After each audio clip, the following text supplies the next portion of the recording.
আনা খায়রুকুম বাইতা আনা খায়রুকুম নাফসা, আমি ঘরের দিক থেকেও সেরা, আমি মনের দিক থেকেও সেরা, আমি ব্যক্তিত্বের দিক থেকেও সেরা, আমার চাইতে সেরা পৃথিবীতে কেউ নাই। কিন্তু ওয়ালা ফখর, এই কারণে আমি কোনো গর্ব অহংকার করি না। চিল্লায় পড়েন সুবহানাল্লাহ। তার মানে কোরআন আমাদেরকে প্রথমে জানালো তিনি হলেন রাসূলুল্লাহ, আল্লাহর রাসূল, তিনি আল্লাহর নবী, আল্লাহর রাসূল।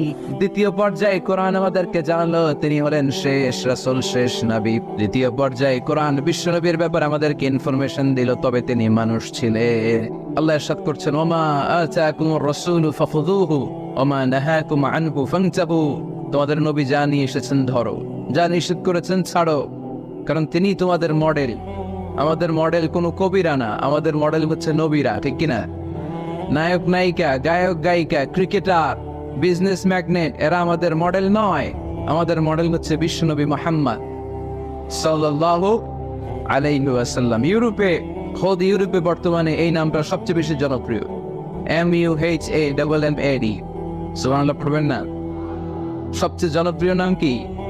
মুহাম্মদ। কারণ ইউরোপের ইয়াং সোসাইটির, মুসলিম ইয়াং সোসাইটির ছেলেরা এমন ভাবে তারা দাওয়াতি কাজ করতে শুরু করেছে, বিষ্ণু ইসলামের নামটা গোটা ইউরোপ জুড়ে ছড়িয়ে পড়েছে।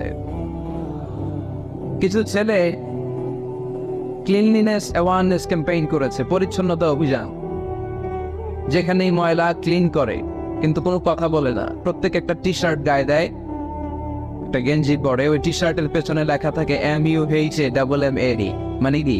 মুহাম্মদ। যারাই তাদের কার্যক্রম দেখে, তারা দেখে তাদের গেঞ্জির পিছনে লেখা MUHAMMAD। কি চমৎকার আইডিয়া!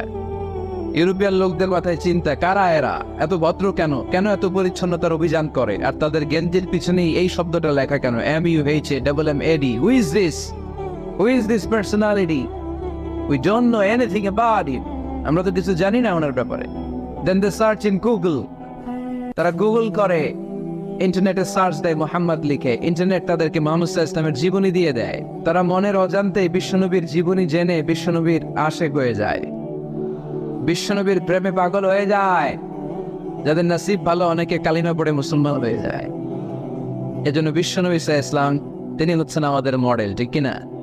তিনি যা এনেছেন সেটা আমরা ধরবো, তিনি যা নিষেধ করেছেন সেটা আমরা ছাড়বো। আমরা যদি আল্লাহর ভালোবাসা পেতে চাই, বিশ্বনবী সাল্লাল্লাহু আলাইহি ওয়াসাল্লামের আনুগত্যের দরকার আছে না নাই?